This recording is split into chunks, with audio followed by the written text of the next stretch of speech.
Okay, I'll give this a shot again.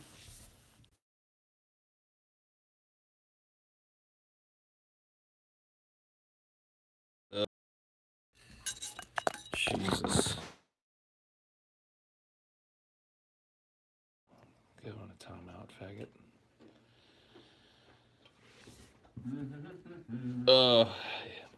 Yeah, I sat here for 5 minutes waiting for YouTube to send out a notification to people. It was the same for me earlier. And then I finally just for people to come in. I just finally fucking gave up. I was like, all right, well, tried recreating it, I guess. Looks like it worked this time. There's already more people in here now than there were when I fucking ended it. So looks like they're going out in chunks. Yeah, when I did it earlier, like I'd say for the first like minute or something. Not minute, first like 5 minutes, like I was only up to like 20 people. Yeah. I'm like, man, I know it's kind of a weird hour to do this, but no, dude, I've done this shit at, I mean, like I'm doing one right now at almost 6 a.m. and nah, dude. Yeah, there's always somebody up. It's just YouTube being fucking ridiculous. We love you, Mr. Petite. Oh, damn, dude. You're still using my royal title, huh? You're recognizing... it's like a president. If you're Mr. Petite, you're always Mr. Petite. Do you ever win a baby beauty pageant, TJ? Nope. Ugly ass fucking kid. Yeah, I'm pretty hideous. I was Mr. Petite California, dude, in 1983. What do you know about that? What do I know about that? I don't know anything about that. I know that That's sounds right, creepy you don't. as fuck, but Mr. Petite, dude, come on. Bunch of old pedophile judges like, oh yeah, that one's nice. So petite. How disappointed they'd be to see you now. Yeah, man, no longer so petite. No longer so petite. I was pretty petite back then, though. Had a little tiny tuxedo. You know what I mean? Yeah. I don't really. They brought me out, and I had to answer questions and shit. They asked me what my favorite food in the world was, and at 3 years old, what do you think it was, dude? Spaghetti? No, it was pizza. No, sorry, it was hot dogs. I said hot dogs. So I like hot dogs, I guess. Still do. I still like hot dogs. My tastes... Hot dogs are a divisive food, dude. Yeah, that's true. My tastes have not changed much over the years, I suppose. I've watched your eating habits. They're, wow, they're something. Yeah. I guess I don't really notice them as habits because they're mine. Well, I'd say your diet, I mean, not as much lately, but for a while there, you were just like on a big ramen kick. Oh, yeah. Where it was like, you almost had ramen like every night. I was like, man, Paul eats a lot of fucking ramen, dude. Yeah, I do. You a fucking college student? I mean, shit. I do get on tears with shit, and it's usually really simple, easy to make shit, and I'll just eat nothing but that for a while. But yeah, I was on a ramen kick for a while. Then you kind of got on a Hot Pocket thing for a little while. Yeah, Hot Pocket's easy to make. Throw one in, nuke it, eat it, repeat if desired. Pretty simple. Yeah, I don't go on tears like that. I did go on a little bit of a taquito binge, actually. It's probably just because of what they were in there. Yeah, it's like, I need food. There's nothing else. Taquitos. Yeah. Plus, it was pretty badass. I'd get like some sour cream and just like dollop a bunch on the plate, and then I get some of that Cholula and put it on top of the sour cream. Yeah, dude. Yeah, those like fucking taquitos are not bad. You put them in the oven. I like to let them like cook a little longer than they say, so they get extra crisp and shit. Yeah. So it's like chips. I've had them like kind of soggy, and I've had them pretty crispy, and I gotta say, either way, they're pretty fucking good. Yeah. Most frozen foods do not reach that level of quality. So, what's the manliest injury that you can attain, TJ? Like, as the manliest injury that any man can attain? Yeah, what's the manliest injury in your opinion? The manliest injury? Yeah. That's a tough one. So my lower back is out because right after DFF, I threw it out fucking, dude. Cool. That's a manly injury. Yeah. Throwing out your, like... It's kind of ruined by the fact that I was wearing a strap-on to make my dick bigger. Oh. Well, that's probably why you threw your back Yeah, out. because I wasn't used to that level of, like, I had to fuck, like, some dude with a big dick, so I was like... You know? Yeah. Usually I could just get away with my little rabbit hump, like, oh, yeah. Right. Yeah. So I think that takes away from the manliness of it. But I did throw my back out fucking once. That was horrible. Because I was like bedridden for like 3 days. Yeah. This one's not a bedridden type, but it's just all twinged now. I can just tell it's going to be sore for a few fucking days. Because I had the effrontery to have sex. Nature's like, huh. Ha ha! Have sex, huh? Pussy. Yep. Take this. Here you go. Now you're injured for 2 weeks, bitch. Think about that the next time you have sex. It's like, all right. That's why you gotta make her do the work, dude. Yeah, that was part of the problem this time, I think. I usually don't fuck standing up, but tonight was a standing up fucking night. Cool. So, and that's how it all got thrown out. So, yeah, I learned my lesson there, I think. Yeah, the proper way for people like us to fuck is just like lay on our backs and be like, all right, bitch, get on there. Yeah, yeah. Do all the work. I'll just grab your ass and act like I'm doing stuff too. Just kind of do this. Yeah, all right, good. Good times. Yep. She's just a shake weight. Fucking faggotry. I would rape both of your girls and they would love it. Damn, dude. The alpha male has arrived. So let me just slink away as the beta cuck that I am, dude. Holy shit, dude. Mr. Alpha Big Dick just got into the room. God damn, man. Holy shit. I'd rape both your bitches and they'd love it. You'd never make them come again. I shaved my ass hairs once. I've shaved my ass hairs multiple times, man. Like, when you're working every day and you get swamp ass, like, having no ass hair is very nice. Not the outside of my ass, but, you know, inside the butt cheeks, around the rim. You got to get that fucking gooch hair out of there. I got kind of lucky in that because, like, even though I'm hairy in most places, my ass is not really one of them. Yeah, I'm not super duper fucking hairy, but it's still fucking... There's some hair, dude. There's some hair going on. There's some crack hair, you know what I mean? Yep. God damn it. I'm pretty much hairy every fucking where. My face is hairy.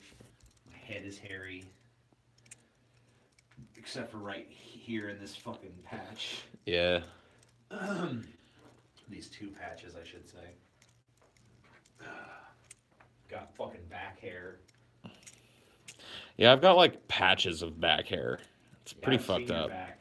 It is patchy. At least it's not like a full mane, you know what I mean? Like, I'm not one of those dudes that looks like I'm wearing a hair shirt when I have no shirt on. I don't know. I kind of rather that. Really? I mean, I don't have... I got the patchy shit, too. But, like, if I had to choose between, like... I mean, I'd choose none on my back if I could.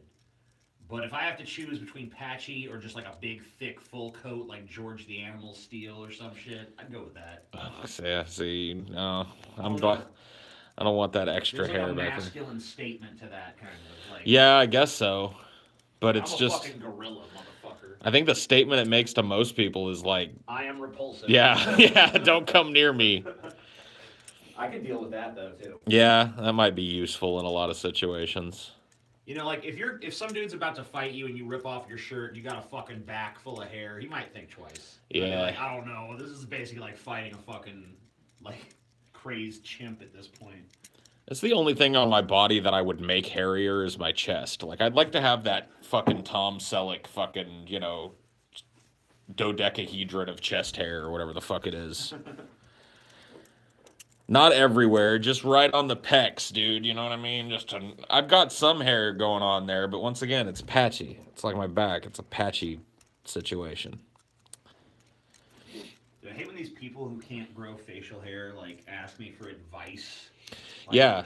There's no I didn't. It's not a skill. I mean, Yeah, it's not like we put on some magical potion that made our hair sprout out. I It's think like, they think there is something like that. I think they think there's a secret. I mean, a lot of guys, a lot of the people that watch us probably in their like early 20s, I would guess would be the median age, right? Yeah. And I couldn't grow a fucking beard in my early 20s. Dude, it was as soon as I turned like, I don't know, 16 or so. It was just like. Really? Yeah. Wow. Yeah, it didn't go that way with me. Not. You know what the shitty thing was, like. It would grow all over my face. The only places, but it was just like I couldn't get like a respectable beard because there was just 2 patches right here and here where it just wouldn't grow. Yeah. And finally, like it took that. I had to be in my like mid to late 20s before that really stopped. Yeah. Problem, but My sideburns were like that. As soon as I was like 14, 15, 16, they were like, whoo, I could grow big old fucking mutton chops, but the mustache and the goatee were totally sparse and weird and didn't connect, so I was just like, fuck it. And I tried it various times all throughout my 20s, and it looked exactly the same. And then when I hit 30, it started to change. Yeah, By the like time I was 31, 32, I could just like... I always wanted the goatee, but I couldn't do it because it wouldn't grow in right here and here. Yeah. It's like these 2 little patches. It's like, fuck. Just wouldn't connect. Everywhere else on my fucking face, it'll grow except for those 2 patches. Now it's like I get scared because like I keep noticing hair growing closer and closer to my fucking eyeballs. You know, to the point where it's like here. Oh, yeah. That's weird. I don't have creep. Mine kind of stays at the bottom of this jowl here. I mean, it creeps a little bit up there, but... No, dude, man. I have to like... there's like hair right here. Wow. I mean, like, if I just let it grow, would I have like a beard that went up to my fucking eyeballs? That'd be sweet, dude. You gotta let it go. I know. I'm gonna rock the Snidely Whiplash mustache for a while. Well, yeah, dude. It's your new look. You gotta rock that for a while, but... You know, maybe my next one will be like, beard up to my eyeballs, McGee. I don't know. Be interesting to see what would happen, dude. I just think I'm slowly turning into a fucking werewolf. 2, 4, 6, 8, 10, 12. Wow, that's so weird. I always end up counting my cigarettes when there's 12 left. I'm always like, I wonder how many cigarettes I got left, and it's always 12. Wow. It's like there's some instinct in me. It's like, you got 12 cigarettes, better count them. The universe trying to tell you something, TJ.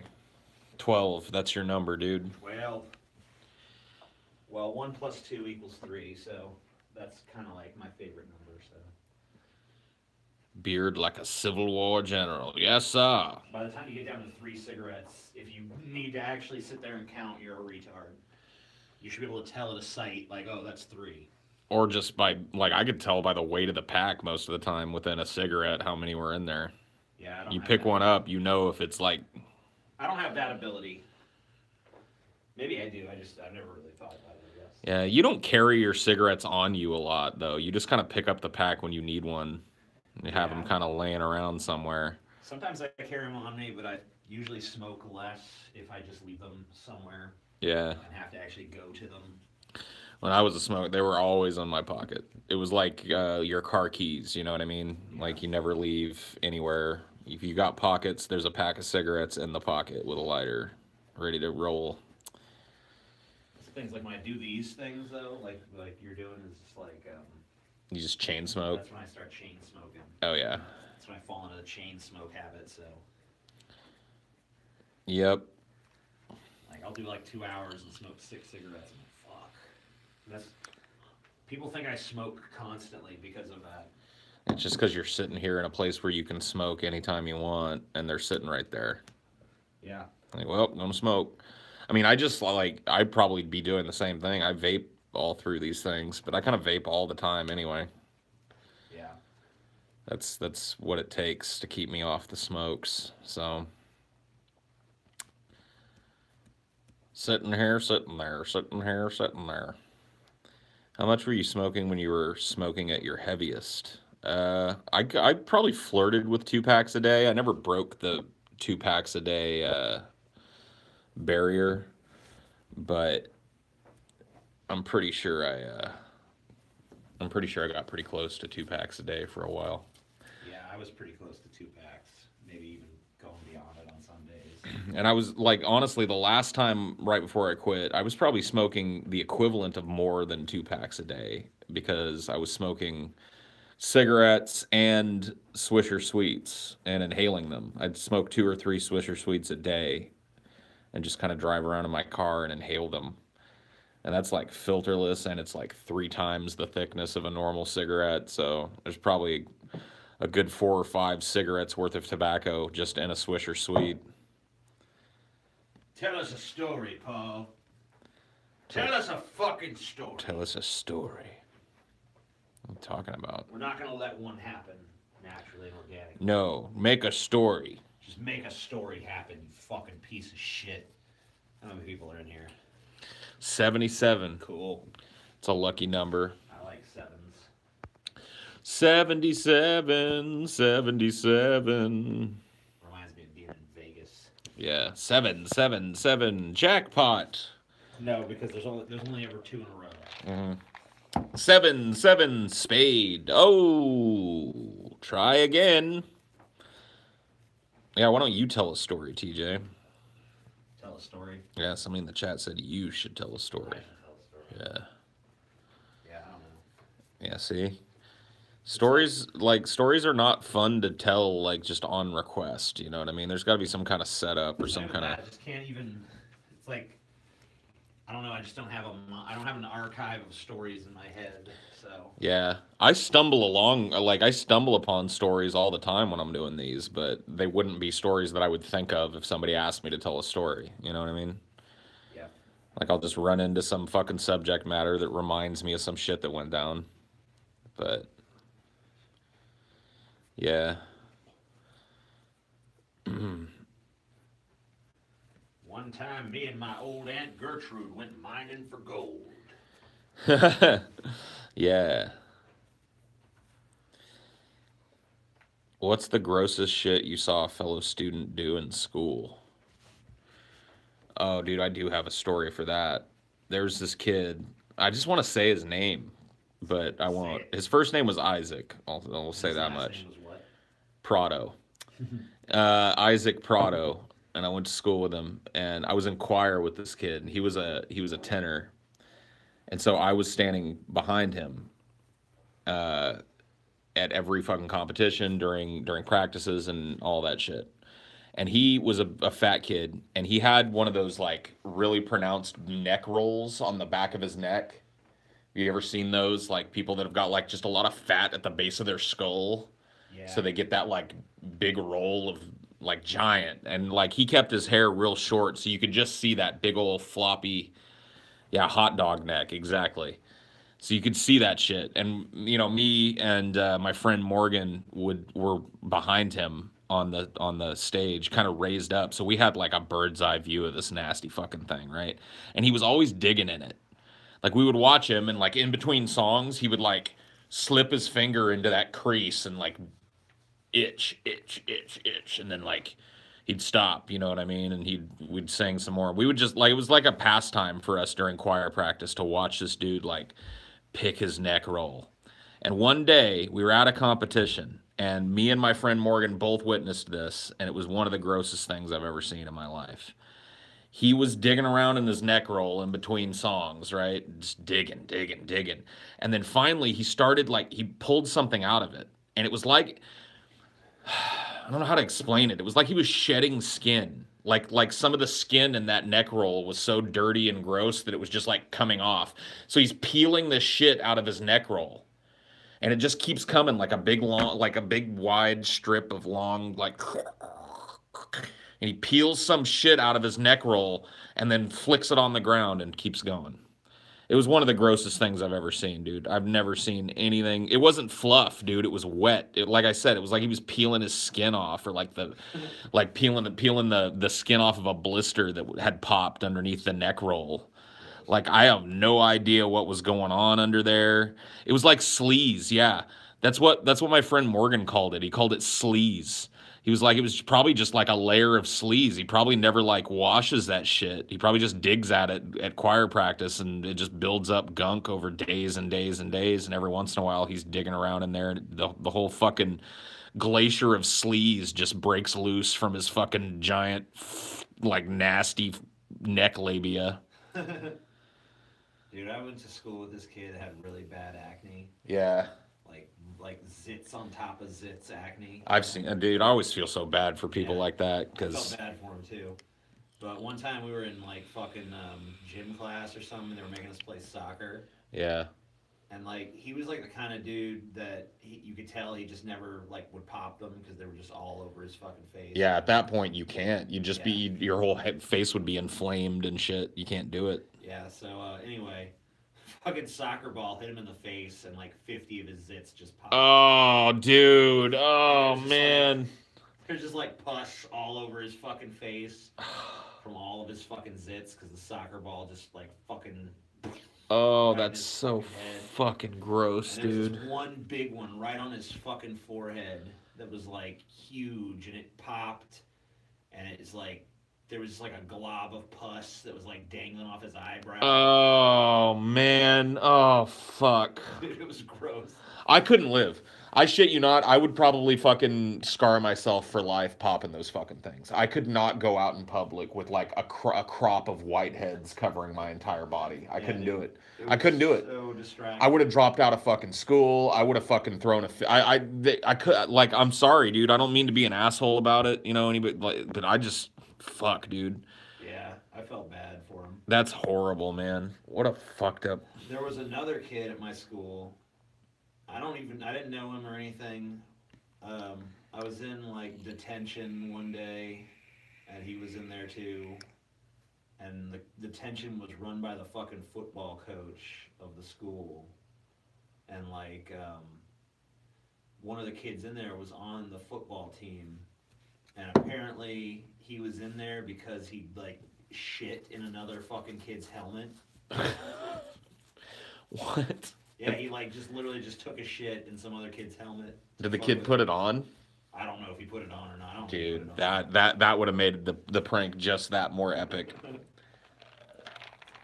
The coach was like kind of trying to shame him about it, but you could tell he was proud of what he did. Yeah. So those are probably the two grossest things I can think of people doing. Yeah. I mean, I guess the zit kid really didn't do something disgusting, but it was a disgusting circumstance. Yeah, that's fucked, man.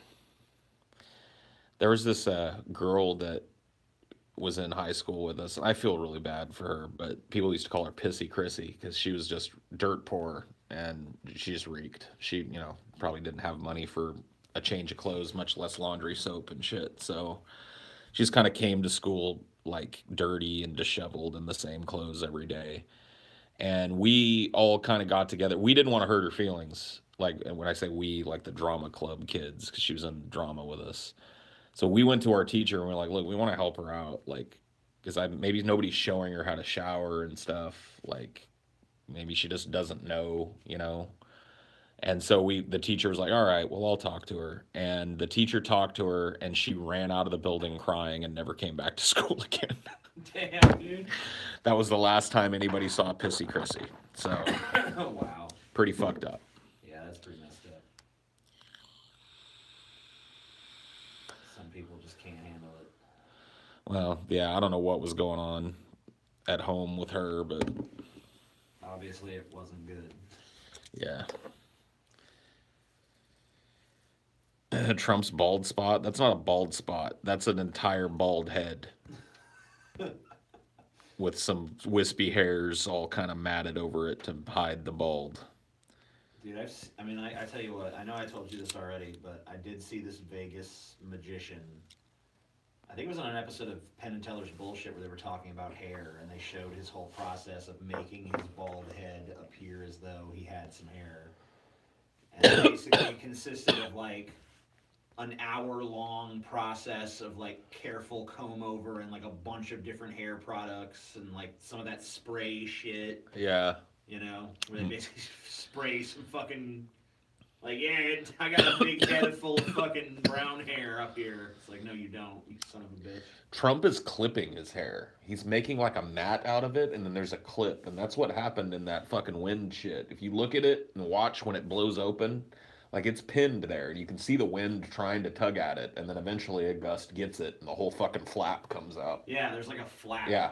Like a little square flap. So it's like he's taken hair from, I don't know where it would be, because baldness is usually around here, so it's probably, but the back of his head is bald, so he probably did have that stretch shit.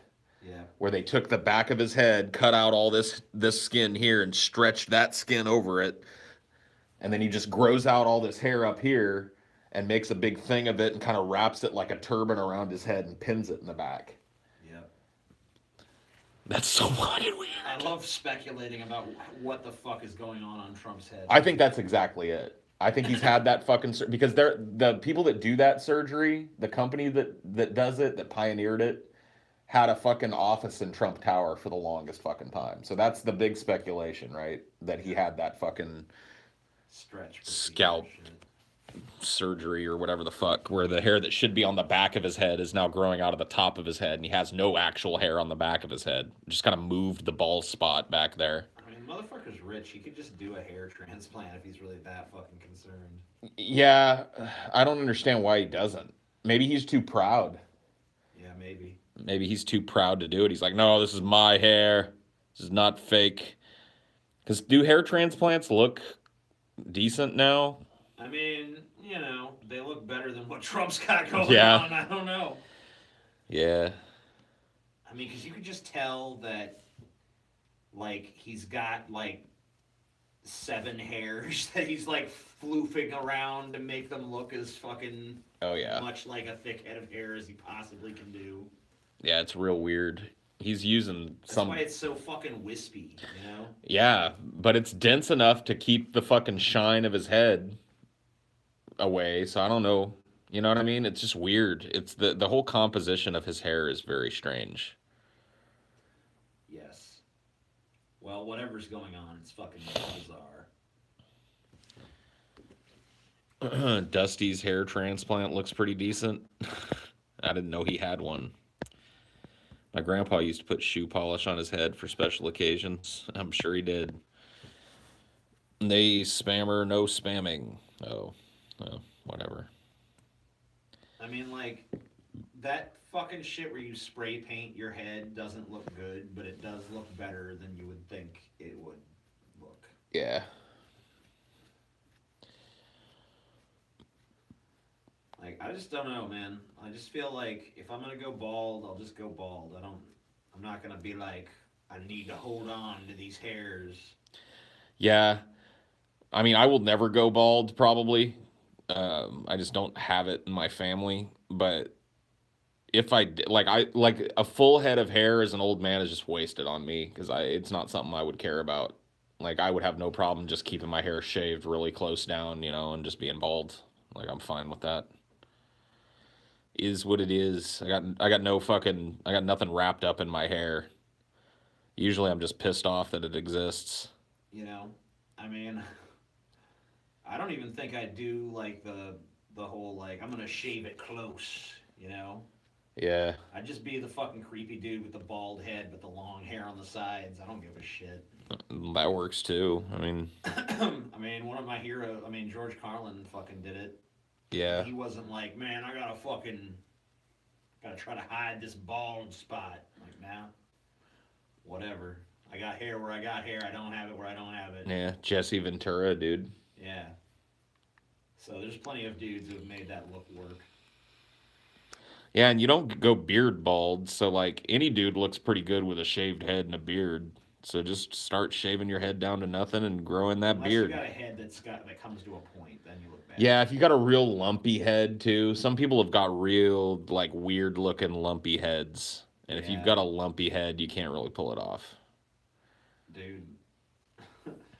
There was that dude JD that used to live with my parents and shit. Yeah. Steve, for the longest time, maybe he still has this delusion, but he thought for a while that he like was skilled at cutting hair, you know. One time he gave me a haircut. It took like 2.5 hours. It was horrible. But anyway, he decided he was going to cut JD's hair, and he fucked it up. So it was basically like, all right, JD, you're just going to have to shave your head because there's no fixing what Steve has done to you. Yeah. So I told him I'd shave his head because I like shaving people's heads, Sure. and I did.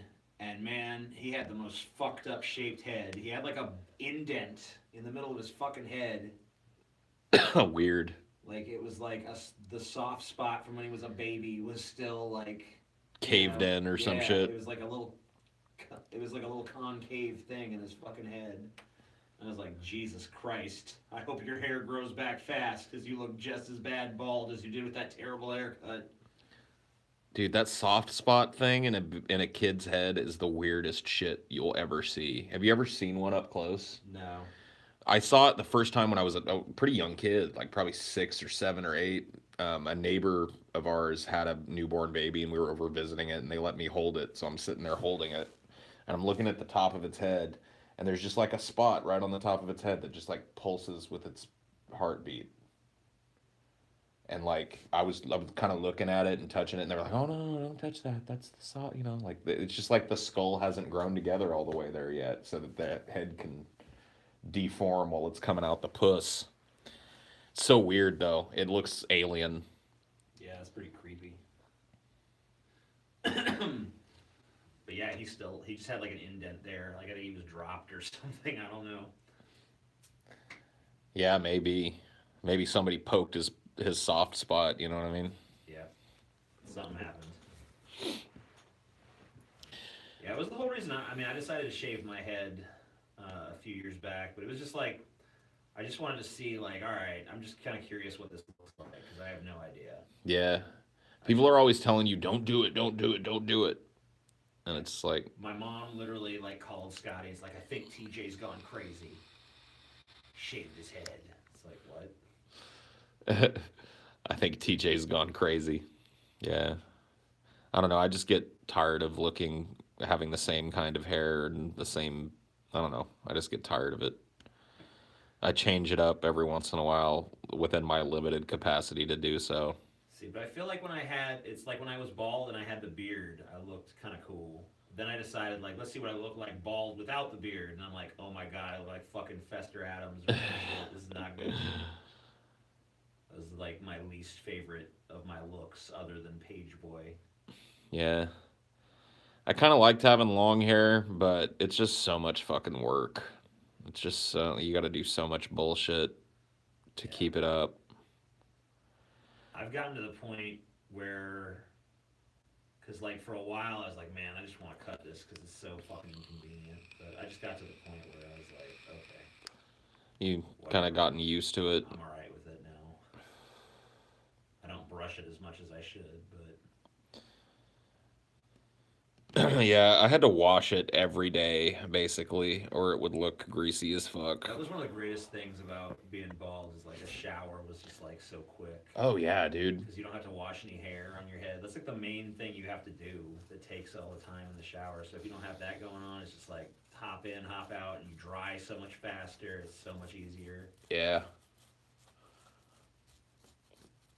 Back when I was bald and didn't have a beard, dude, that was like, man, dude, talk about no maintenance life. You could just roll out of bed and like wipe the boogers out of your eyes, and you're ready to go, dude. You're ready to fucking roll. Yeah, that's pretty sweet.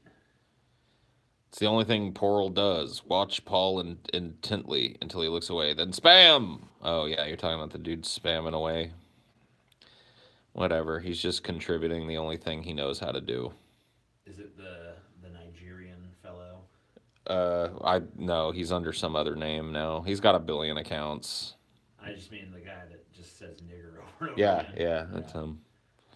I wonder about that guy sometimes. I don't. I do. Fuck him. Because I just wonder about like, man, like what goes through your head where it's like, man, I just want to say nigger over and over again. That's all I want to do. We do these at such weird hours too, and he's in like every one of them. Yeah, So he's never not here. what's his position in life that he's got nothing going on but to just come to a room and spam nigger over and over? I want to imagine that that he plays against the stereotype and he's like some kind of high-powered CEO or some shit. Maybe. I don't think so though.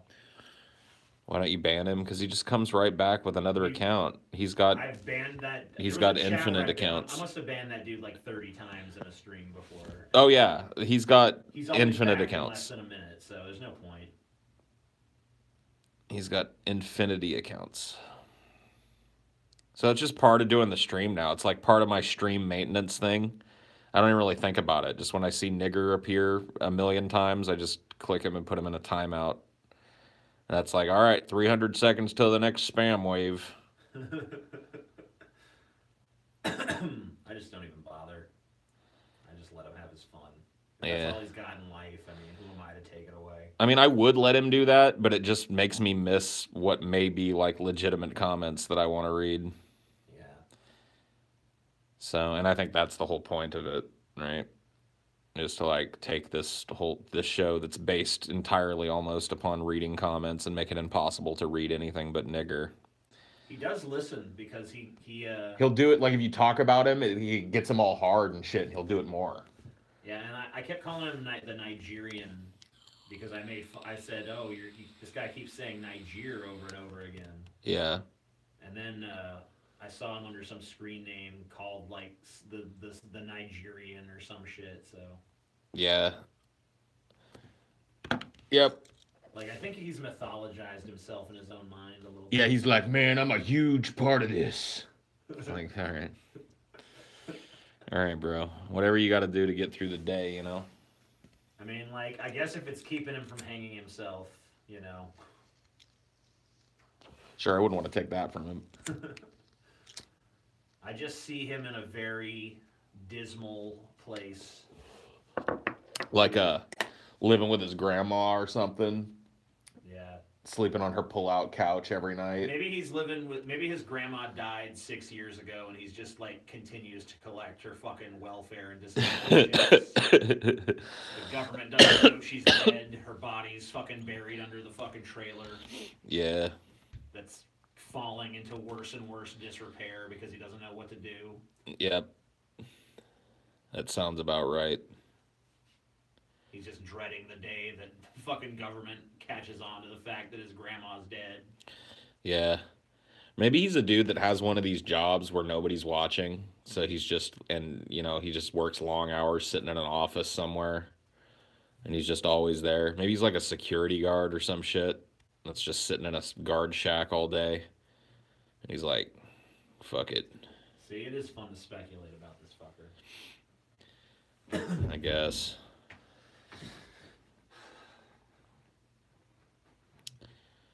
Not a bot, it's a Brett. You think so? I don't know. I think Brett even would be able to come up with a better spam than that. I would think so, yeah. I mean, like, I hate to give Brett Keane credit over anyone, but... Yeah. I think he deserves it in this case, probably. He's not getting his basic needs met. Yeah, that's probably true. Probably having problems. Would you carry TJ to Mordor once he gives up? Yeah, I'd carry him all the way to the fucking mouth of Mount Doom and help him throw the ring in the fire, dude. Because I'm a loyal gardener. That shit was so gay. It was gay? Oh, yeah.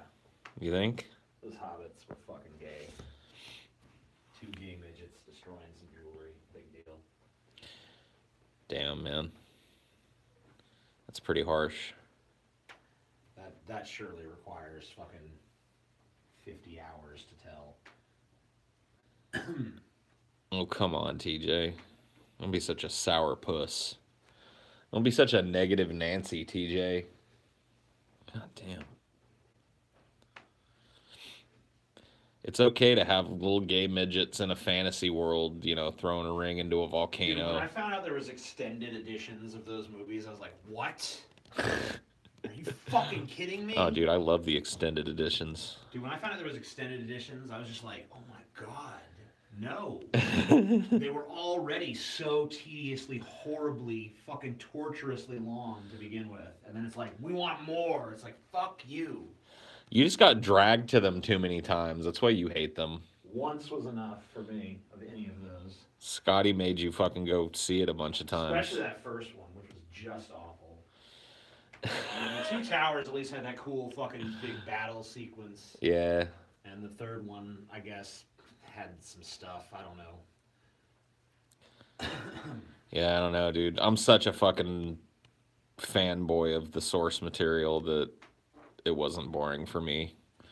It was like getting to see for the first time, you know, like all these places that I'd read about. I'd read the book so many times.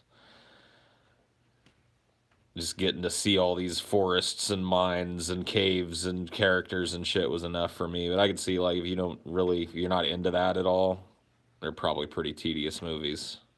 Do, do, do, do. What's better, movie or book? The book. I mean, the movie is a good, you know, like if it's one of those few movie adaptations where it's like, well, you know, if you're not going to read the book, this is a pretty good approximation. I mean, I respect Peter Jackson's the scope of what he did and the achievement in cinema, and I think he deserved to win some Oscars. But like, just in terms of me being entertained, I wasn't very much by most of it. I liked Gollum. I like his entire arc. I Yeah, liked some of Gollum's the good. battles. Gandalf was great.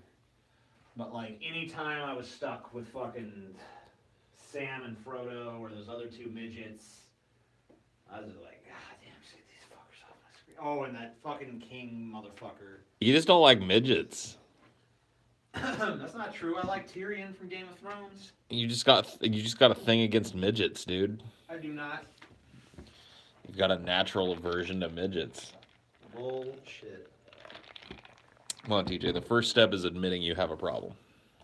Those midgets were interesting, it'd be one thing. Interesting. I like the fucking dwarf, too. Yeah, the dwarf's pretty good. The fucking Gimli or whatever the fuck. He was cool. Yeah. The gay elf kind of sucked, but his interactions with the dwarf were cool. So. Yeah, those were fun. I don't know if there's any. This looks pretty ashy. Let's see. Are you still being DDoSed by the Scientologists? I guess not. I guess we're okay now. They might have taken it down, though, dude. I wouldn't put it past those motherfuckers. Scientology. Can't wait to see the Amazon series of Lord of the Rings. Yeah, well, we'll see. Gay. I don't think it's.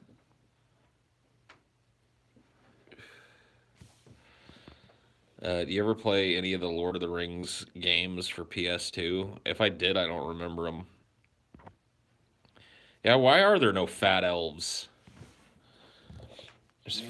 There's fat everybody else in the movie, but elves are never fat. Well, they're kind of always portrayed as being like physically fucking fit and beautiful and all that shit. So, well, dude, I like a big fat chick. Can they have just a big fat hot elf chick? You know what I mean, with a big fat ass, big old fat titties. It's not the elf way, dude. Elves have excellent metabolisms. I guess Limbus bread is non-fattening. I guess so. Limbus, dude. Shut up. John Cleese mentioned shooting the new Holy Grail movie on Twitter. Cool. Why do we need another one? I don't know. As long as the people that remain of Monty Python are involved in some way, I'll check it out, you know. It might suck, but who knows?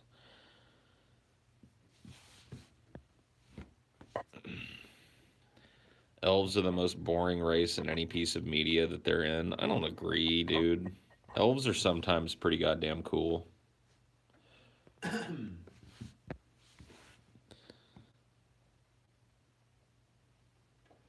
Is Santa an elf, technically speaking? He used to be. Right? Yeah, he's a jolly old elf. I think that conception of him has kind of died, but if you go back a ways, He's definitely an elf, dude. he's a fat elf. He's gotten bigger, though. Like, Santa's now, like, a big, robust dude. He was supposed to be a little tiny, like, you know, kind of rotund dude. said that that poem, that famous "'Twas the Night Before Christmas," whatever the fuck that's called. I think that might be the title. Yeah, it is. That fucking is what kind of gives us our modern conception, I guess.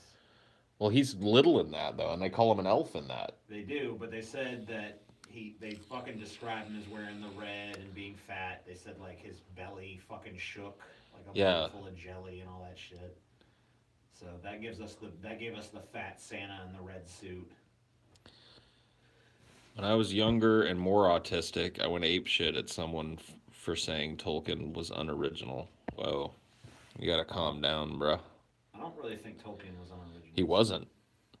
He originated the idea of modern high fantasy. Like anything with an elf or a dwarf or an orc in it is because of Tolkien. There was none of those things as they exist in high fantasy until Tolkien came along. He was the first.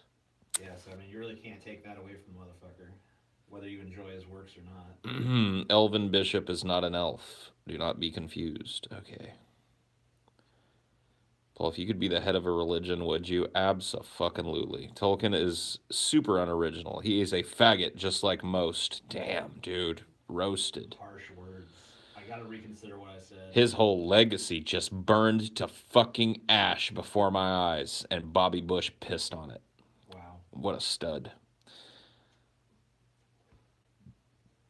What a stud, man.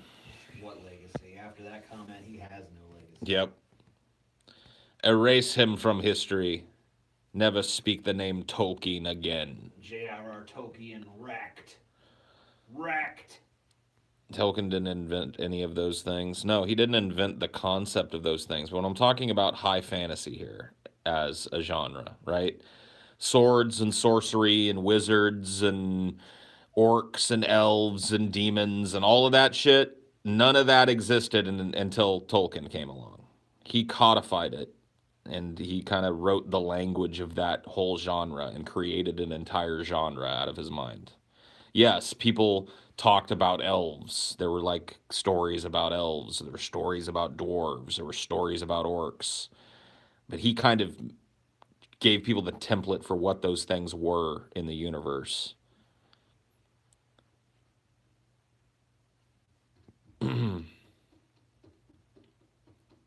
All that shit existed in ancient German folk tales. The only thing Tolkien did was make it mainstream. That's exactly what I said.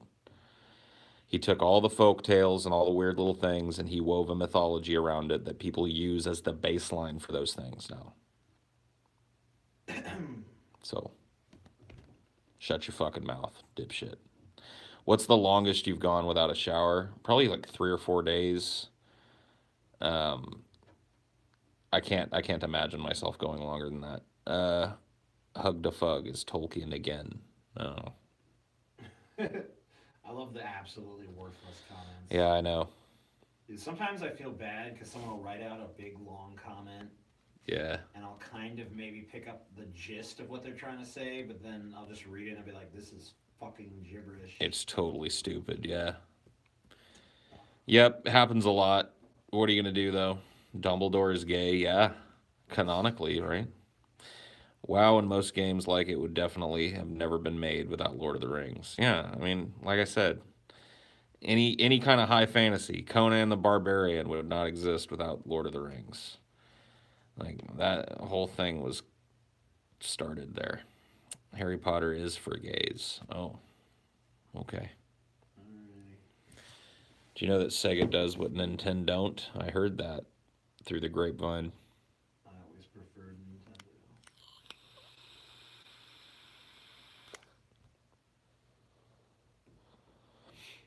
The only Sega game I remember really playing the shit out of was Rocket Knight Adventure. Yeah, that's a pretty good one. It's a tough game. Sonic and shit too, but Rocket Knight Adventure was my shit. It's a hard game, dude. Don't think I ever beat it, but I got pretty far. There's some badass games on the Sega Genesis, man. What was that one where you were like, you could do up to 4 players on it? I think it was a sort of a fantasy game. Oh, Gauntlet? Yeah, I think it was Gauntlet. Yeah. Yeah, Gauntlet's pretty fun. It's especially fun if you have multiple people Yeah, if you had all 4 people playing, because you could fuck each other over. And there was an arcade version too. Mm-hmm. That motherfucker would eat your quarters. Oh, yeah. It was hard as fuck. You know, another game that would eat the fuck out of your quarters is all those Metal Slug games. Yeah. Kind of like a more cartoony version of Contra. I mean, a lot of those, like, arcade games were designed to be just unnaturally fucking hard. Like, they required, like, memorization of patterns and shit. And Yeah, that every required try quarters. costs you another 25 to 50 cents. Yeah. The only games that really like kind of break that archetype are head-to-head games, like fighting games. Those just eat your quarters because you want to keep playing them and keep beating people, you know. Yeah, it's always fun to, just fight someone on there and, then there's someone else like, I play winner and all this. And Yeah. I guess that's all moved online now, I was never that great at fighting games, though. Always just been a button mashing piece of shit. Yeah. I don't know. I haven't been good at a fighting game in a long time, but Or just find the spammiest fucking move and just do it over and over again. yeah, that's basically the way to do it. Aren't you afraid of Scientology? They beat the IRS. No one beats the IRS. I'm not afraid of Scientology. Sorry, I can't be afraid of Scientology. I find them too funny. I think we'd be pretty low on their list of priority targets anyway. Yeah. But who knows? Scientology is bitch shit. Whoa, man. You need to calm down, dude. The steroids are starting to affect your mood. Don't worry, Paul. It's just the screen is fucking laggy. Yeah, dude. Yep. Paul, what's a good restaurant to go to on your birthday? Who cares? What a banal question. Go fuck yourself. That's terrible. A good restaurant to go to on your birthday? Who cares about your birthday? I'm not fucking involving you in my shitty ass birthday. Don't bring me into yours. Yeah, Applebee's. I heard bitches are sucking dicks over there on the fucking regular.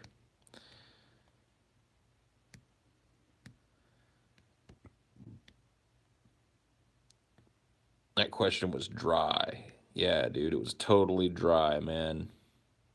What's a good birthday to go to on your restaurant? Now, that is a much better question. Thank you, sir, for asking a real question. Go to an Italian restaurant? Nah. Don't do that. What's the angriest you've gotten at a computer? I've been pretty fucking mad at computers before. When my job was fixing them and, something should be working and I've reconfigured it a million times and it just isn't working, like, you get really pissed off. Especially when you're watching work pile up on your desk and you're like, well, until I solve this, I can't really start that. And you're just like, well, this will probably take me 10, 15 minutes. You go out there, do everything right, nothing works. Reconfigure it, nothing works. Try every troubleshooting method that you know, nothing works. Go online and try some that you didn't know, nothing works. And you're there all goddamn day. And meanwhile, your help desk is fucking growing and growing and growing. You get pretty pissed off, dude. I've actually destroyed computers before. Like when we were getting rid of old iMacs, we would take them to be recycled and shit. I used to like being rough with them because it didn't matter. They weren't going to be repurposed. They were being broken down for materials and shit. So I'd fling them off the trucks, watch them break, be like, yeah, fuck you, iMac, piece of shit. The worst were eMacs, dude. Oh my God. The little education CRT computer combo that fucking, oh my God. It was like they made it for education, but it was like they made it to make it the worst computer to set up for people that set up computers for education. It was slippery. It weighed 180 fucking pounds. It's like there was nowhere to grab on it because it's all Apple. You know what I mean? And it weighed like fucking 9,000 pounds and shit. Oh my God, carrying those things around, putting them in classrooms, taking dead ones out and swapping them out for new ones. That was my fucking life for like 8 years.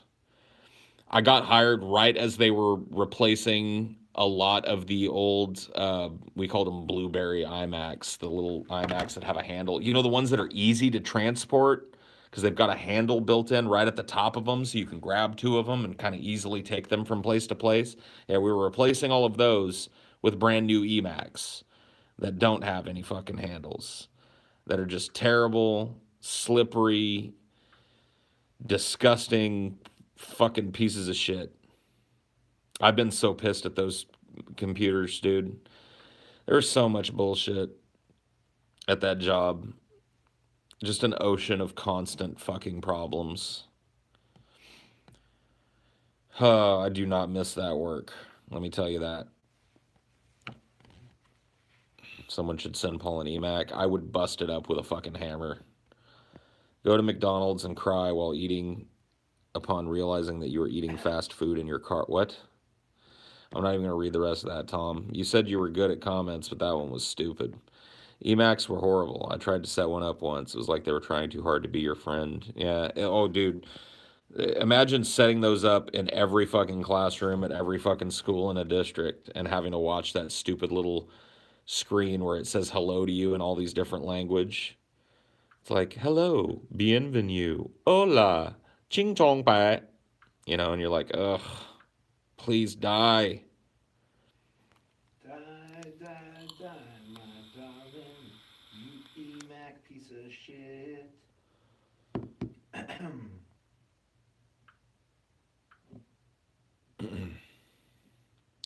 You made 20 an hour, something like that, yeah. A little over 20 an hour, actually. The fuck is an eMac anyway? We only ever had Chromebooks at my school. They were, it's like big standalone. You can look them up. Go on Google. Just Google eMac.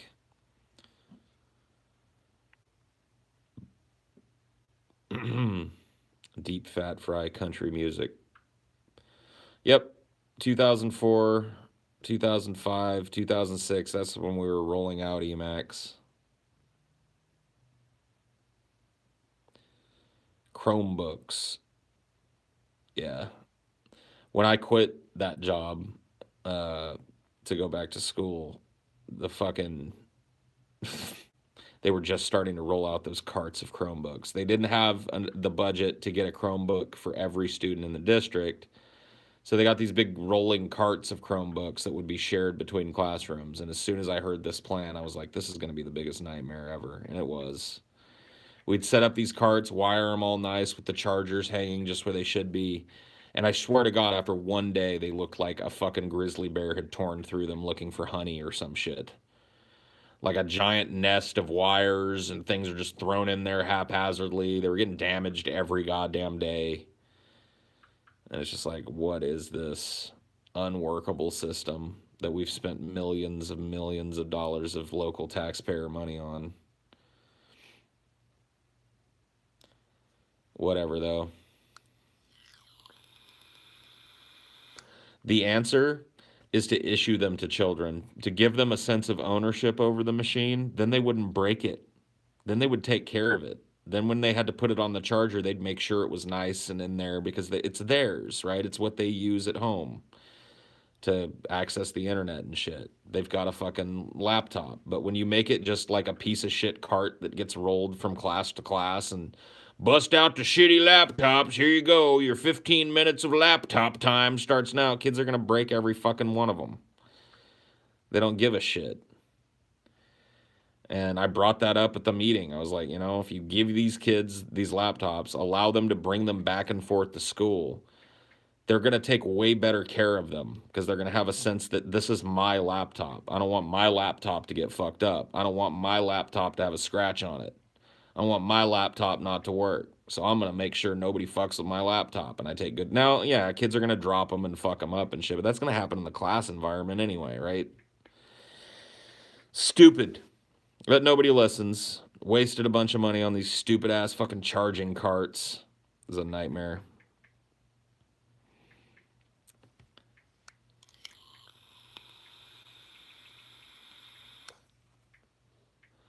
Yeah, for a little while, then they will get neglectful and shit and fuck them up. Well, the whole point is that you issue the kids a laptop every year, right?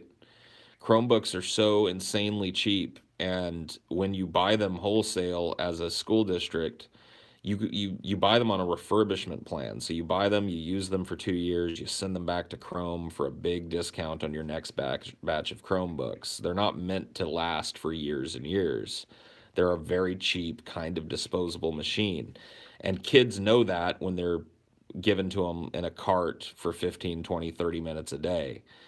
But if you hand a kid a laptop and say, this is yours for the whole year, for this year, this is your laptop. You got to take care of it. You can take it home with you, use it for your homework, use it for this and that, and get emails from your teacher, blah, blah, blah, blah. You do that, the kid has a sense of ownership over it. And then, because they're issued a new one at the beginning of every year, that sense of ownership is renewed. They never get like, oh yeah, I just have this fucking thing. It's a new laptop every year. Would have been way cheaper than what we were doing. But whatever.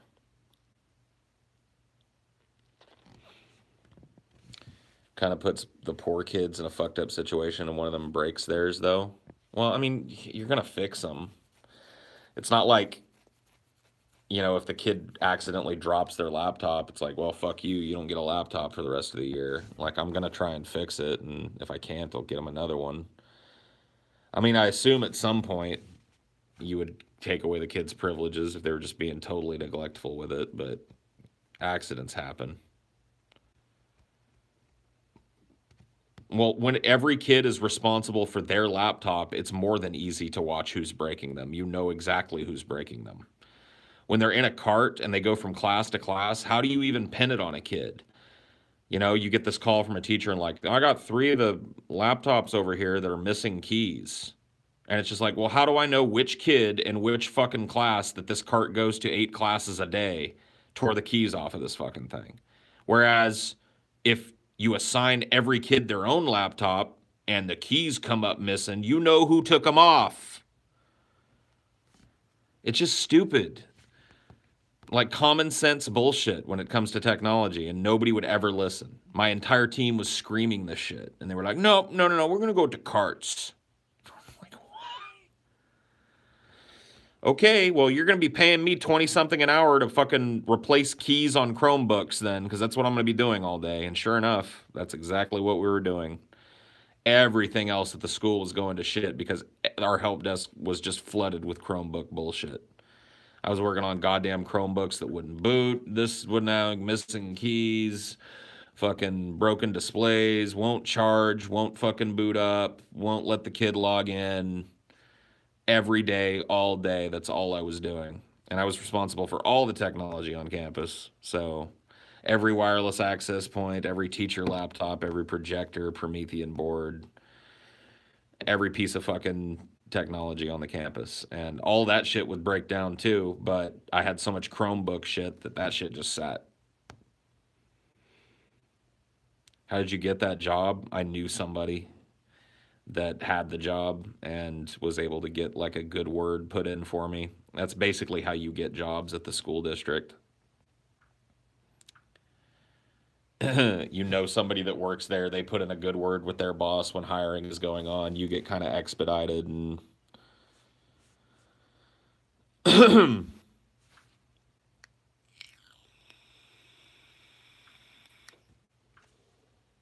nepotism, yeah, basically.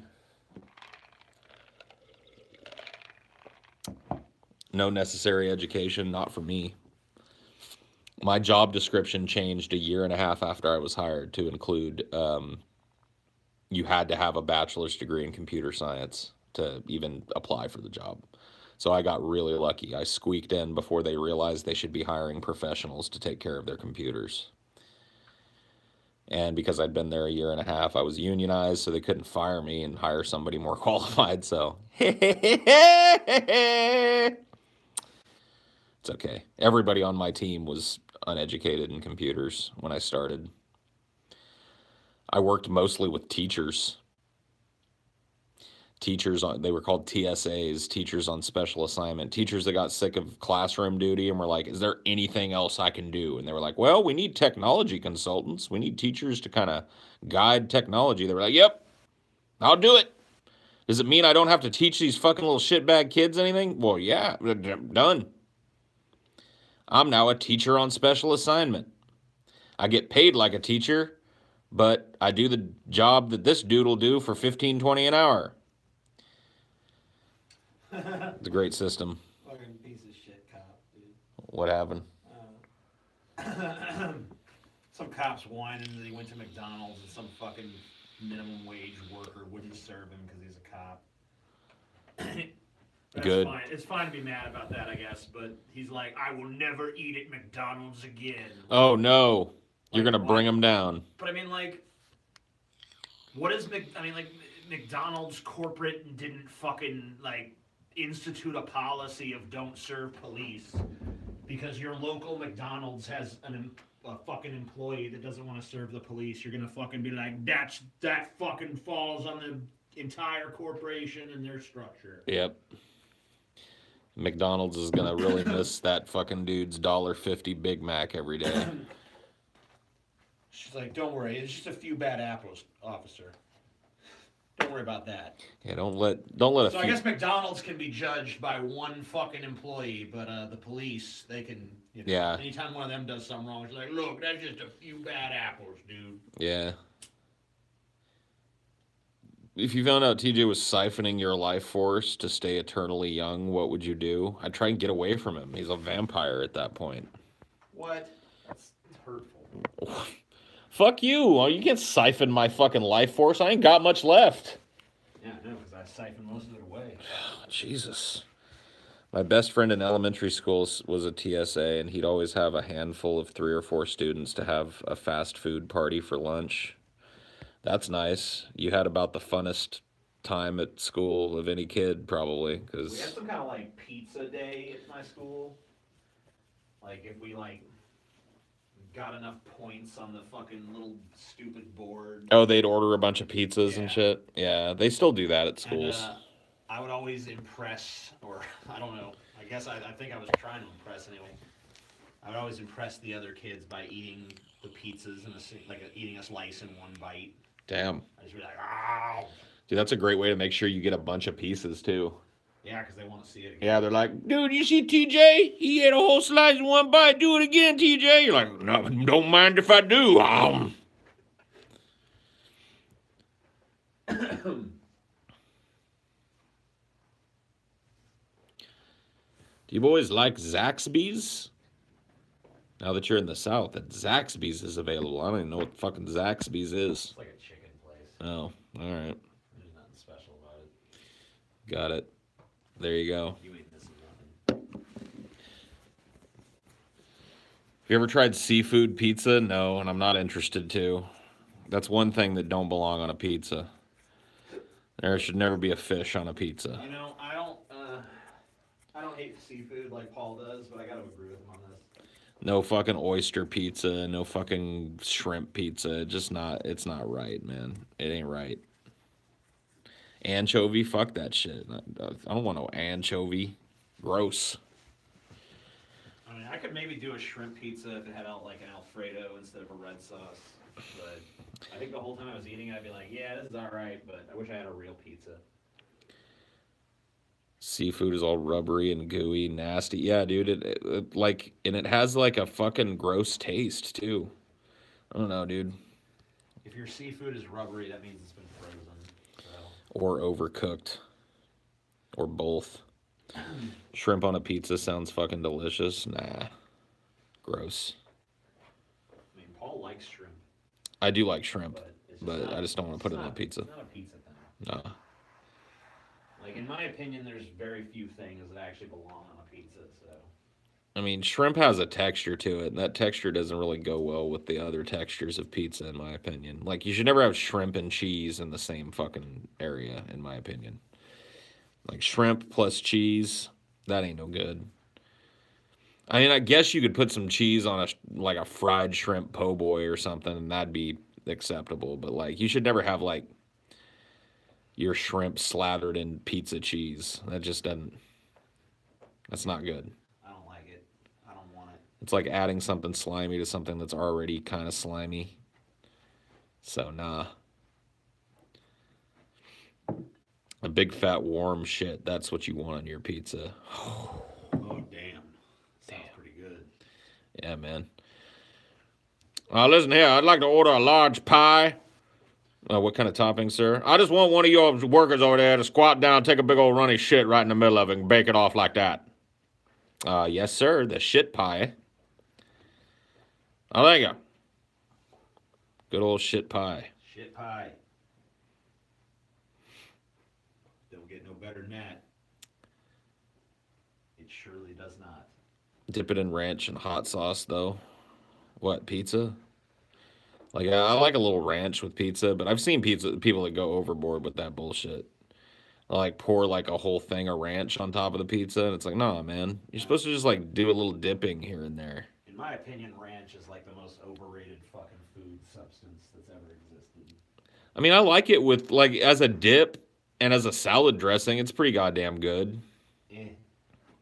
Like dipping vegetables into ranch and shit, like broccoli. Like ranch is pretty much always my last choice for a salad dressing. Really? And I mean, I guess I've dipped pizza in it before and enjoyed it all right, but fuck ranch. Yeah, I mean, I'm fine with ranch as a dipping sauce, you know. You got like some like fucking one of those little vegetable trays and you want to eat Yeah. it or something, yeah. Yeah, broccoli, cauliflower, little carrots and shit. Well, I ain't never eaten no fucking cauliflower, but I like cauliflower. I like raw, though. Raw cauliflower is the bomb. I'm not down with that cauliflower shit. Just think of it as like a little scoop for fucking ranch. You're just drinking ranch, dude. Ranch. Ever put ranch powder on popcorn? Nah. I don't like flavored. I like straight up movie theater butter popcorn. That's, you know, I'm cool with like flavored popcorn if somebody else has it, but you're never gonna catch me flavoring my popcorn. It's just tell him to stop pacing around. No, pace wherever he fucking wants to. He's a grown ass man. Stop. Steamed broccoli is the shit. Raw is way too crunchy, but I also don't like ranch, so I'm probably eating it wrong. Yeah, dude, if you take like, you don't want to get too much of the stalk in raw broccoli. You want just the florets, dude. So just get a broccoli that's mostly floret, dip that shit in ranch, you know, get a good glob of ranch on there and eat it and tell me I'm wrong, dude. It's good.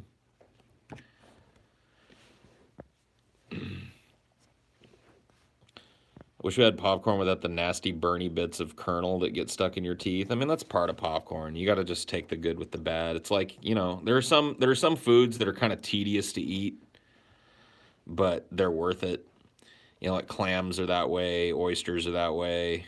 See, for me, like a fucking that shit that gets stuck in my teeth is a deal breaker. That's why I don't like popcorn. Really? Yeah. Oh, yeah. I mean, I don't know. It's easy to get shit out of your teeth, so. Yeah, not always. And it really annoys the fuck out of me, especially if I'm in a movie theater and I got a piece stuck somewhere and I'm like, fuck.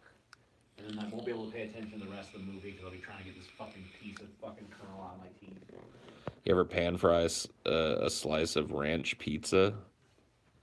I do know that's the best way to like warm up cold pizza. If you want to have pizza, like if you order a pizza from a delivery place and you want to have it the next day and you want it hot, you don't want to eat cold pizza. If you put it in the microwave, it's going to get all soggy and floppy and shit. But if you just get like a frying pan out, put a couple slices in it, turn it on like, I don't know, medium. You don't want to get it super hot, but just let them kind of warm from the bottom up. It'll crisp up the fucking bottom again, so that's crisp again, and it'll kind of reheat the whole fucking thing from the inside out and make it all nice and bubbly again. Pizza's for faggots, dude. That's a good pizza tip right there, man. Don't ever nuke pizza. I like cold pizza, so Oh, me too. Yeah. just eat it cold. You have to flip the pizza upside down too on the pan. Yeah, you got to sear it off a little bit at the end and let it fucking kind of warm the cheese and the pepperonis up and shit. But you want to spend most of the time letting it re-crisp up that crust. And it's going to warm from the bottom up while it's doing that too. Hell yeah. You don't want to flip it for too long though, because your cheese will melt and stick to the pan. Who can eat more, Paul or TJ? I don't know. Oh, me, I guess. We had that burger eating contest, and he tapped right the fuck out of that. That's true. You won. I tore that up, dude. I fucking destroyed that burger contest.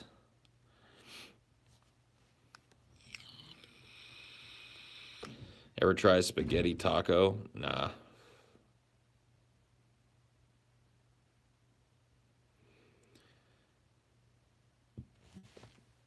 The fat boys love their food, yeah. How much burger did you eat? I don't remember. You have to go watch the show.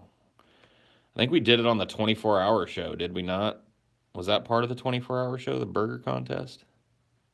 Or am I wrong about that? Maybe it was for a Patreon thing? I can't remember. Yeah, it was a private show? Okay. Yeah, I don't know, man. I cannot, for the life of me, remember how many burgers I ended up eating. I think it was something like 6. And they were pretty big-sized burgers, so... You ever mix lavender in a joint? No. I actually never have.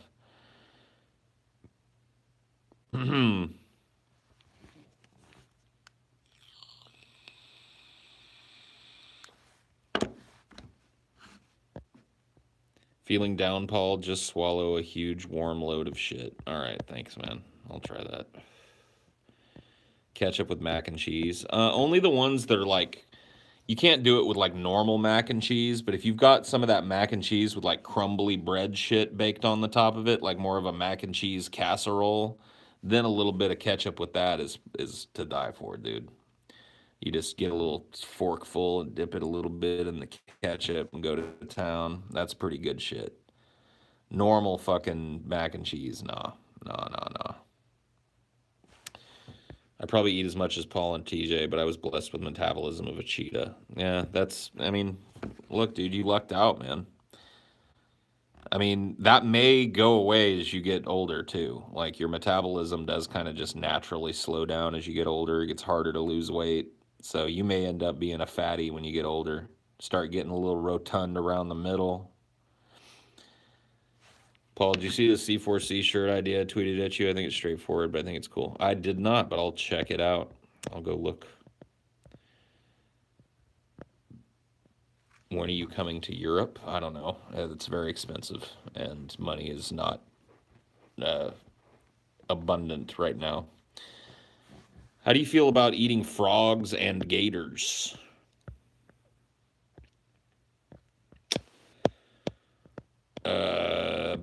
I've eaten frog legs before, so I guess I'm okay with that.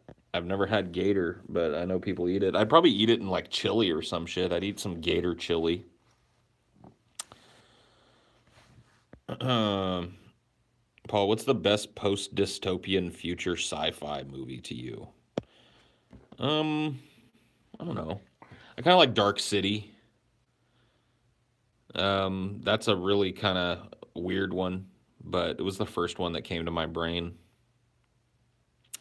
Blade Runner's pretty good too.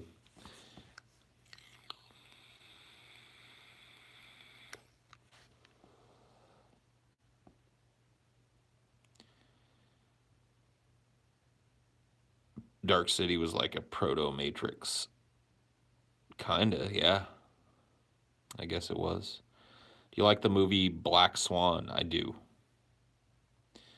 Paul, I think you could pull off a good penguin from Batman. Yeah, I probably could. Oswald Cobblepot at your service.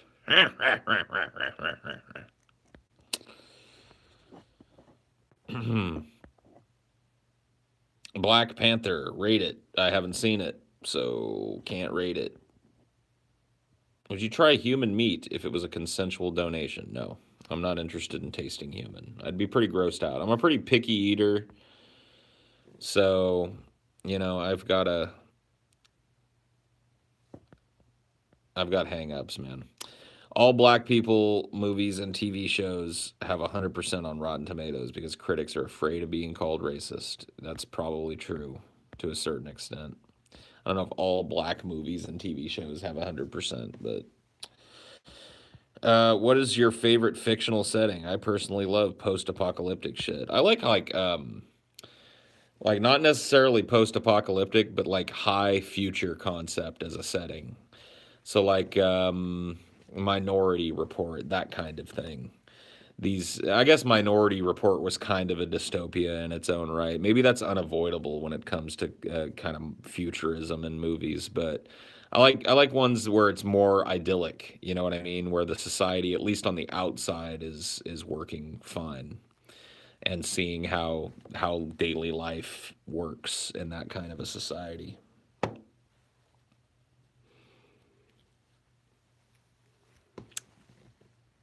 My girlfriend is on vacation without me. Should I be worried about her banging random foreigners? Yeah, dude. She's probably like, where's she at? Italy or France, or where is she at? I mean, that depends.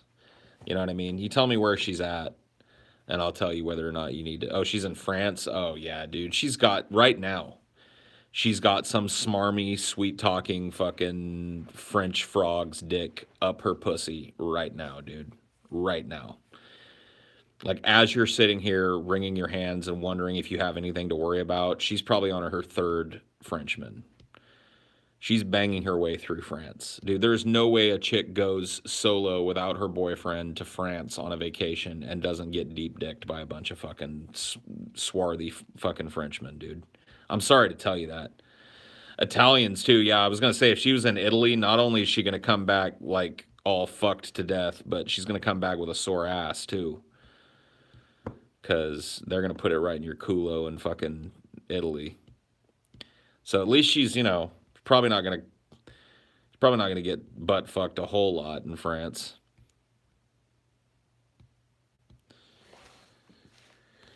At least she'll come back with good food. Yeah. Maybe she'll learn how to cook when she's over there. So, I mean, you have to think about all that French semen every time you go down on her. But, she knows how to make a good chicken cordon bleu now. So, trade off. How many swarthy French dicks will she take, though? I mean, how many days is she there? I need to know how many hours exactly she's going to be in France to give you an answer to that.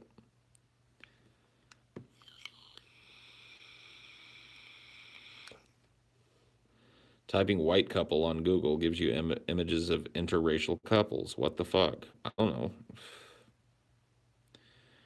PewDiePie just reviewed some books that sound like you might like. Oh, cool. I'll make sure never to check that out. How fucking dumb do you have to be to say I'm going to Europe by myself, sweetie, and just see her off? Bet you paid for a trip too. Tom, come on, go easy on the dude. I mean, you're usually pretty mean to me, but you ain't got to spread. I mean, he's already worried about it, player. He didn't know, He didn't know that you definitely never ship your fucking girlfriend or spouse off to France by herself because she's just gonna land. Like, as soon as she got off the plane, she had a dick up her ass, dude. As soon as she got off the plane, the taxi driver probably talked her panties off, taking her to her hotel. You know what I mean? But he probably didn't know that. So,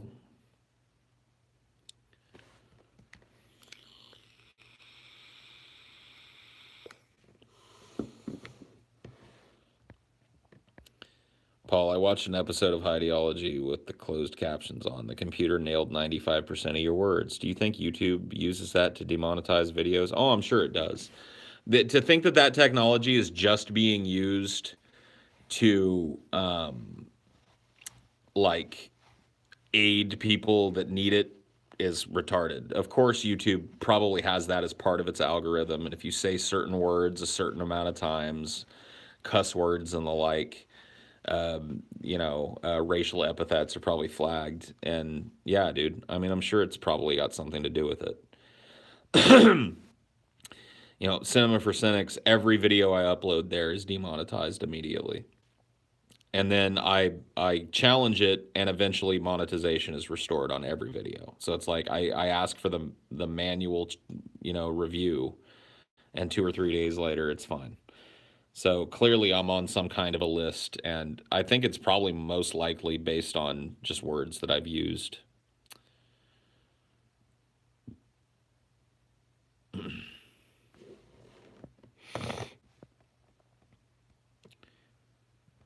Why the fuck is C4C demonetized? Yeah, because it's like, and it's a totally banal, like as far as YouTube is concerned, it's the type of content that they want, right?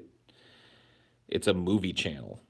It's a movie review channel. It's an entertainment review channel. It's that type of content that YouTube is courting from people, right? And totally benign. I might say fuck or shit a couple of times a video. And that's it. I mean, like I said, it's not like I'm totally demonetized, but every video I put up is like, this was flagged as potentially inappropriate. Would you like to request a review? And I say, yep. And then 2 days later, it's monetized like nothing ever happened. I think the list of general circles of certain YouTubers who approve of each other. I don't know. I thought the point of YouTube was to make content you want, not what YouTube wants. Not anymore. It's ThemTube now. When do advertisers realize that people like to watch offensive shit? I don't know. They're constantly trying to do that dance because they know that people are into shit that's edgy and offensive, but when they put their fucking ads on that shit, there's this growing contingent of pussified morons that scream in outrage and threaten to boycott their product. So it's like, what are you supposed to do? You know what I mean? There's clearly a desire for that kind of content out there. There's clearly a large audience of people consuming that content, but this small group of vocal retards ruins it for everybody. Because they're like, did you hear that guy on that stream? He said the N-word. And it's like, what was the context of it? Doesn't matter. Really? Since when? Since when does context not matter? I guess now. The fuck does potentially inappropriate even mean? Yeah, that's a good question.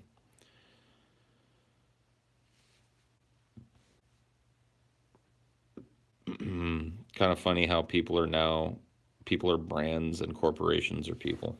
Yeah. I guess so.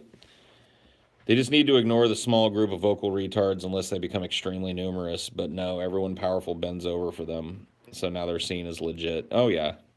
I mean, and there's a lot more of them now. Like, that's kind of the culture now, is what can I be offended by? It's call-out culture, right? I want to find some person or some company that doesn't live up to my personal social standards in some way, even if it's just that I perceive that. And I want to call them out and get a bunch of upvotes on that. You go, yeah, high five, way to call out X company or person for saying X word or providing X kind of entertainment. Yeah, like people are rewarded. You know, that feedback loop that you get from Twitter, like that, the power of that in some people's lives, you got to imagine the intoxication, right? When you get a comment picked up. Now, I have a few followers on Twitter, and I'm not real into Twitter. So it's, when I post something that gets a bunch of notice, I just go, oh. But for some people, that's like, oh my fucking God, look, validation from the heavens. Golden, sparkling, shimmering, iridescent validation is raining down on me from the heavens. People agree with me. I said something that people agree with. Ho ho! It's great.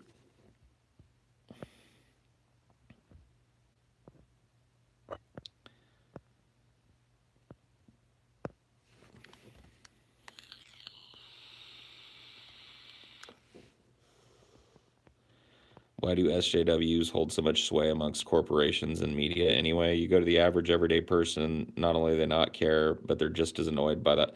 Because they control the narrative on social media. Because there's enough of them and enough people that are, on the periphery that are supporting them because they think it's the right thing to do, that they look like a major force. And they're a growing force, too. Like this whole fucking generation, you're seeing everything change now. Everything is different than it used to be. I mean, TV shows are all about inclusiveness and diversity now and not about real problems between real people anymore, because we can't have that. That might offend somebody. So it's just about like, what happens when you take an Indian exchange student and put him in the room with a black trans woman and, an Asian ladyboy?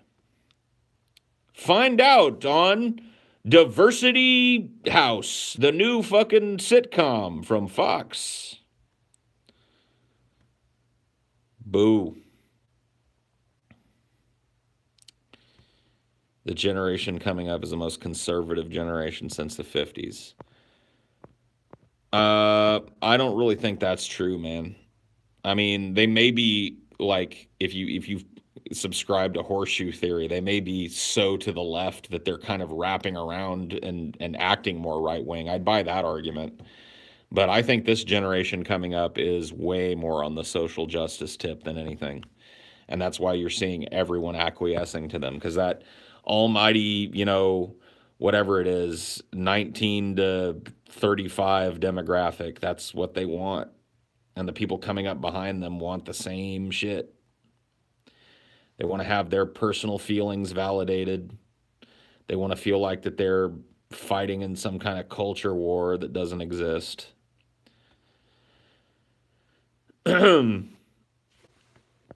Why young ass kids always wear shorts with long socks? I don't know, dude.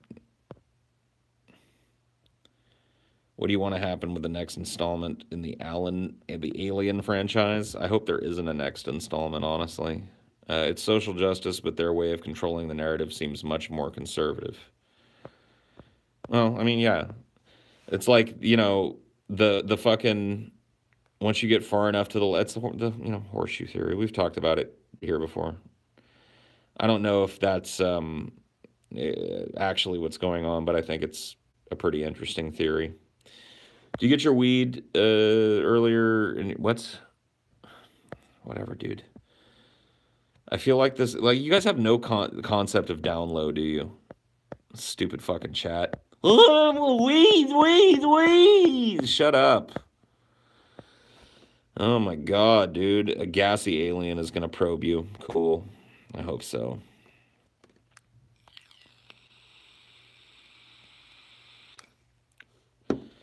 Paul, do you look forward to the next Predator movie? No. And with that, I'm going to let you guys go. Thank you for chilling.